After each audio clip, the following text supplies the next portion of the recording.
Hivi unajua kama pesa ipo katika maeneo haya makuu manne. Okay. Eneo la kwanza ambao pesa nyingi zipo ni katika kutatua matatizo ya watu. Watu wako tayari kukulipa kiasi chochote unachokitaka kwa sababu wewe utawasaidia wao kupata wanachokitaka. Hapa naongelea matatizo yao ambayo wewe utaenda kuyatatua.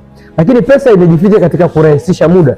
Kama una uwezo wa kurahisisha muda wa watu ambao wanaupoteza, watu watakuwa tayari kukulipa kwa sababu watu wanathamini sana muda, hasa matajiri. Lakini watu watakulipa kwa kuenda kusolve solution. Yaani wewe ukiwa ni solution oriented person ambaye uko tayari kwenda kuleta suluhu katika changamoto fulani ya mtu au kuleta urahisi, watu wako tayari kukulipa katika hilo eneo. Lakini eneo la nne ambalo wako tayari kukulipa ni katika kuongeza thamani. Kama uko tayari kuongeza thamani katika maisha ya watu, watu wako tayari kukulipa kiasi chochote kile cha fedha ambao unahitaji, kwa sababu wanaona in exchange kuna kitu wanakipata kwako kwa wewe kwenda kutatua matatizo yao. Kama ni miongoni mwa watu ambao wanahitaji kujifunza kwa undani namna ambapo pesa imejificha na namna ambavyo wanaweza wakatengeneza maisha na kubadilisha kesho yao, na mwisho wa video kuna namba yangu, unaweza ukachukua ukanitest WhatsApp au ukanipigia nikakupatia mfumo mzima wa hatua za kuchukua. Coach Device, chao.